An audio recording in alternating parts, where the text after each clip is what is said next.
Hello folks, welcome back to my channel Super Quick Learn. In this video, we will be talking about Virtual Private Cloud, which is a very important topic for AWS Certificate Solution Architect Associate exam.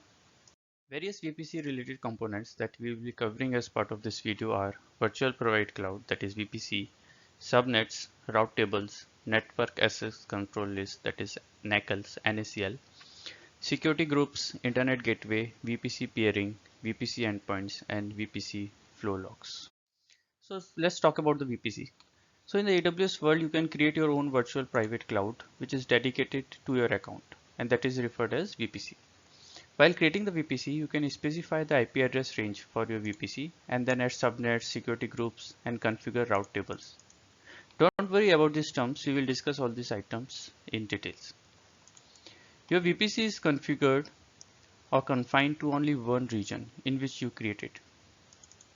IP address range block size you can choose between /16 netmask, that is 65536 IP addresses, and /28 netmask, that is 16 IP addresses.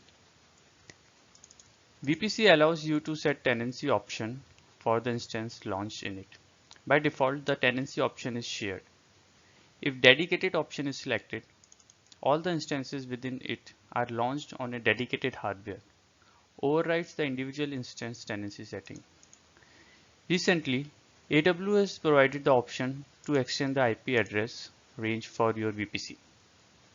You can add additional CIDR block range to a VPC. You can also delete your VPC, but for doing that, all the instances in the VPC must be deleted, and any VPC peering connection need to be deleted first. So these are the few important points for VPC from the certification perspective. In AWS account, each region has a default VPC that has all the network components, that is route tables, NACLs, internet gateways configured so that you can create your resources without worrying about network components. CIDR range used for default VPC is 172.31.0.0/16, and each availability zone has a subnet of CIDR range /20.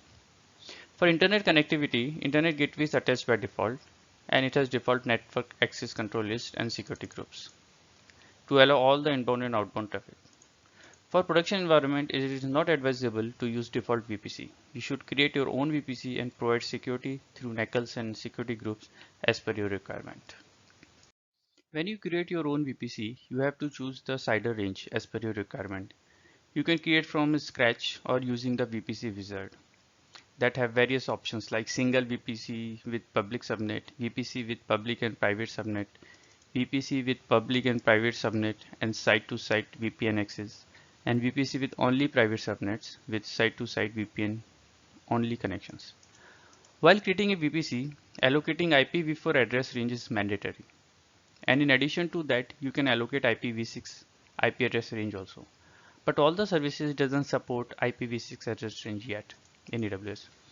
Now, depending on the number of AZs you are planning to use, you need to create subnet accordingly. Instance launch in the VPC can have private, public, and elastic IP address assigned to it. Public IP addresses are used for instances for connecting to internet.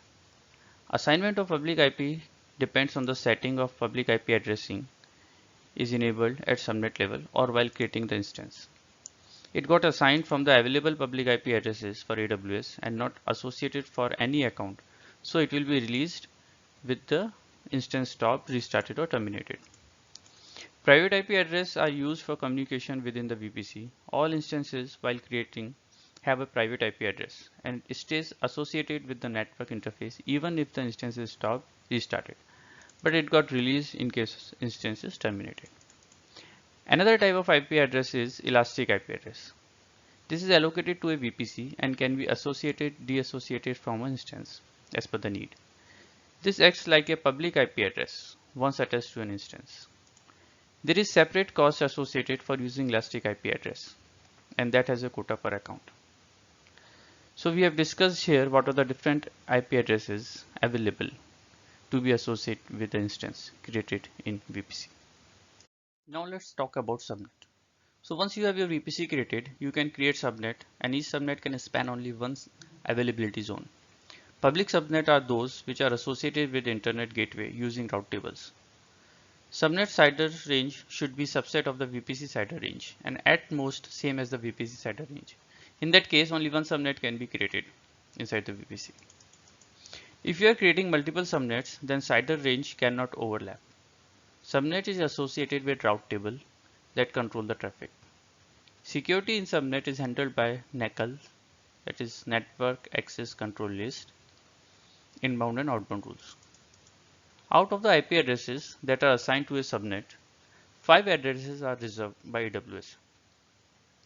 Those 5 are first 4 IP addresses and the last IP address. For example, if a subnet has a range of 10.0.0.0/24, then the following 5 IP addresses are reserved. Those are 10.0.0.0, 10.0.0.1, 10.0.0.2, 10.0.0.3, and the last one, that is 10.0.0.255. The first one is a network address. The second one is reserved for VPC router. And the third one is for future use. And the last IP address is for network broadcast. Let's talk about route tables. Route tables are used to set up rules that define the flow of network traffic from subnet. Each VPC has one main route table and you can create multiple custom route tables as per your need. Subnet must be associated with one and only one route table. If subnet is not associated with any route table, then by default it is associated with default route table. Route priority is decided from most specific route. That is, if there is a route for 0.0.0.0/0 and another route for a specific IP address, say 10.1.12.13, then for this IP, this specific route will take precedence over the other route, which is more generic. Now let's talk about NACL, that is Network Access Control List. A Network Access Control List is an optional layer of security for your VPC that can act as a firewall for controlling traffic in and out of your subnet. So NACLs are implemented at subnet level. So what traffic need to go in and what traffic need to go out of the subnet are handled with this extra layer of security. Each subnet in your VPC must be associated with a network ACL. If you don't explicitly associate a network with a network ACL, the subnet is automatically associated with the default network ACL. So there will be a default network ACL with the VPC. So if you don't create a NACL and don't associate any subnet with a particular NACL, then automatically it will be associated with the default NACL. You can associate a NACL with multiple subnets, but a subnet can be associated with only one NACL at a time. So say when they say there is a particular subnet is attached to a NACL and you are trying to attach it to the another NACL, then the association with the old NACL will be removed. A network ACL has separate inbound and outbound rules, and each rule can either allow or deny rule. So you have the option to configure both allow rule as well as deny rule. Network ACLs are stateless. What it means that responses to allowed inbound traffic are subject to the rules for outbound traffic and vice versa. That means if you have allowed some particular type of inbound traffic, then that doesn't mean that the corresponding output traffic will be allowed. You have to explicitly set rules for the outbound traffic. So these are some important points that you need to take care for NACLs. Now let's talk about another security component, that is security groups. A security group acts as a virtual firewall for your instances to control inbound and outbound traffic. When you launch an instance in a VPC, you can assign up to 5 security groups to the instance. Security groups act as instance level, not at the subnet level. Therefore, each instance in a subnet in your VPC can be assigned to different set of security groups. You can specify allow rules but not deny rules. So only allow rules can be configured in the security group. When you create a security group, it has no inbound rules. Therefore, no inbound traffic origination from another host to an instance is allowed, until you add inbound rules to the security group. Security groups are stateful. That means if you send a request from your instance, the response traffic for that request is allowed to flow regardless of the inbound security group rules. Responses to allowed inbound traffic are allowed to flow out regardless of the outbound rules. You cannot delete a default security group, but you can delete a custom security group. But that only if there are no instances assigned to it, either stopped or running instance. Internet gateway is another important component to make the connectivity to the internet. It is a VPC component that is required for subnet instance to interact with the internet. It is horizontally scaled, redundant, and highly available. So this is one of the important component for the internet connection, but there are other few things we also need to take care. So the steps that are required for making an instance accessible to internet are: first, you should attach the internet gateway to the VPC. Subnet should have the route tables associated with the route pointing to the internet gateway. Instances should have a public IP or elastic IP address assigned. Security groups and NACLs associated with the instance should allow relevant traffic. So once all these 4 points will be taken care, only then the connectivity from that instance to the internet will be established. If any one of this is missing, then the connectivity will be broken. So you have to remember all these 4 steps. So you might get some questions which is related to the internet connectivity, and you have to figure out because of what reason the connectivity is broken. Hey guys, so let's look at this diagram, how all the components are related to each other and how the complete flow works. So say this is your AWS cloud, so that is this is your account you have logged in, and then you have chosen the region US East 1, for example. Inside this region you have created a VPC, and you have chosen the CIDR range as 10.0.0.0/16, and it has these two availability zones, US East 1A and US East 1B. As we have discussed, we can create subnet in the availability zone, and one subnet should reside within a AZ. So in this case we are creating 4 subnet, 2 subnet in each AZ. So one public subnet and one private subnet in each AZ. How we can decide whether a subnet is a public or a private? That is based on the route to the internet gateway that we will discuss. Then we have created a route table. So don't go on the numbers in the route table. This is just a representation of the route table. And then we have an internet gateway created. Now say these are some users which want to connect to our public subnet. So they log in the computer, try to connect it, and they will reach out to the internet gateway. Now through internet gateway, through the route table, there are some routes which will connect to these subnets. So these users are able to connect to the public subnet. And there are some other routes which are internal routes, which helps all these services in the different subnets to connect to each other. So take an example. So if you're talking about the private subnet, it will have some route something like this. Destination will be 10.0.0.0/16 and target local. That means anything within this IP address range, local connectivity will be established within the VPC. And for the public subnet, 10.0.0.16 target local, this will remain same, and there is another entry that is 0.0.0.0/0, and the target will be the ID of the internet gateway. So this entry in the route table makes this public subnet as public, because this subnet is attached to the route table which has this particular entry. So this is the complete diagram which connects all the different components that we have discussed so far. I hope that helps and clarifies all the details. Another important VPC feature is VPC peering. VPC peering is used to create networking connection between two VPC. It enables routing of traffic between VPC using IPv4 or IPv6 address. Peering can be done with the VPC in the same account or with other account. and it can also be done with other region VPCs. VPC peering allows VPC resources like EC2 instance, Amazon RDS databases, and Lambda functions that run in different AWS regions to communicate with each other using private IP address without requiring gateway, VPN connection, or separate network appliances. The traffic remains in the private IP space. Inter-region traffic is encrypted with no single point of failure.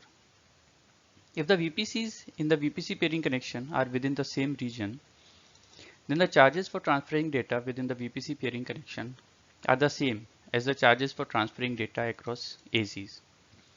If the VPCs are in different region, then inter-region data transfer costs apply. Look at the steps need to create the VPC peering connection. So there is one VPC requester owner and one VPC acceptor owner. So the requester VPC owner has to send the request to the acceptor VPC owner, and then first of all VPC owner at the acceptor side has to accept the request. Then only the VPC peering connection will activate.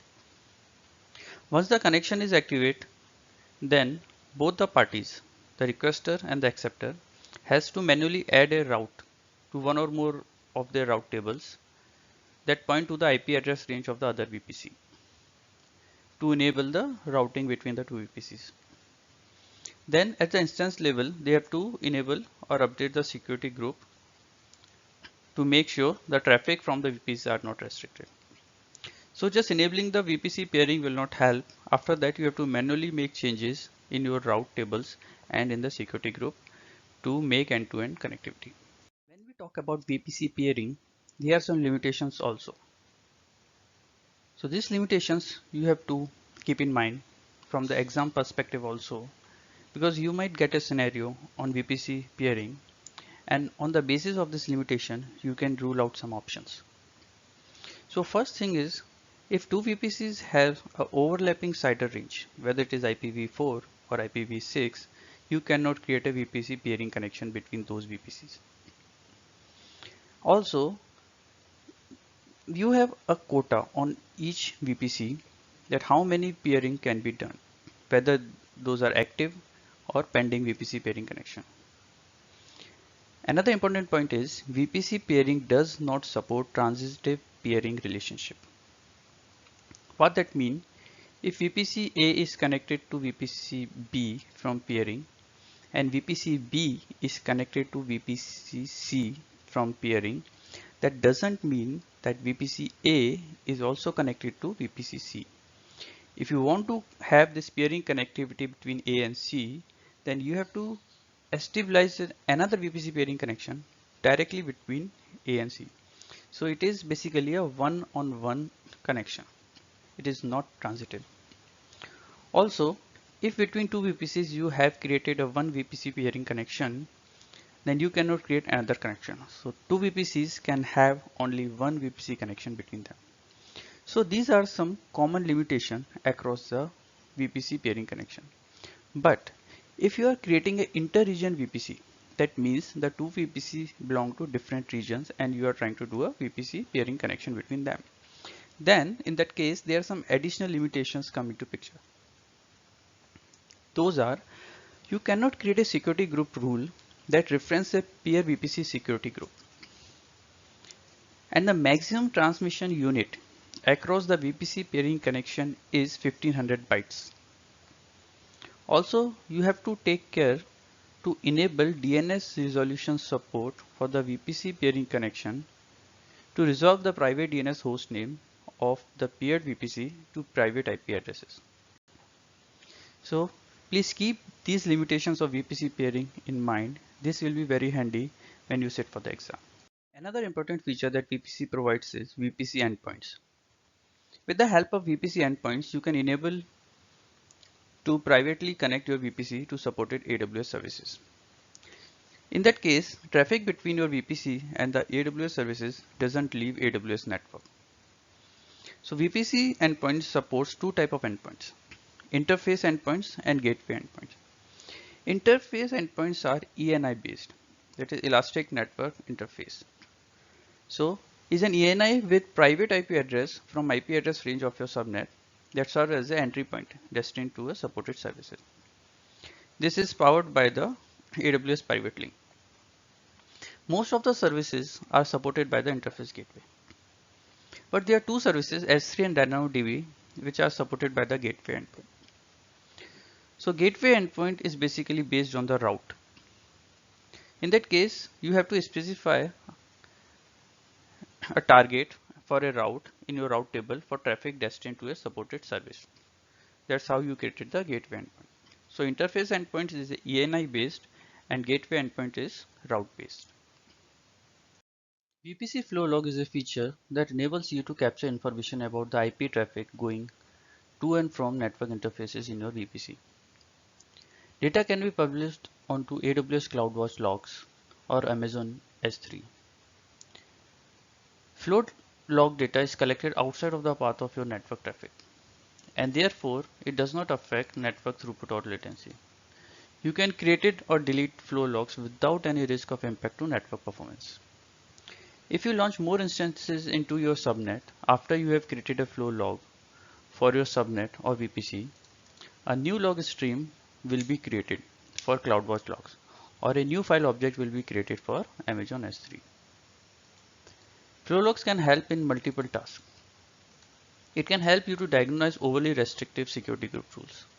So in the logs you will see some failures, so that will help you to identify that there are some security groups which are overly restrictive and that is blocking your traffic. It also helps you monitor the traffic that is reaching your instance. So it provides you the source IP address, destination IP address, what type of request is there depending on the port, and you can identify all the traffic. It also determines the direction of the traffic to and from the network interfaces. Also, if you no longer require a flow log, you can delete it.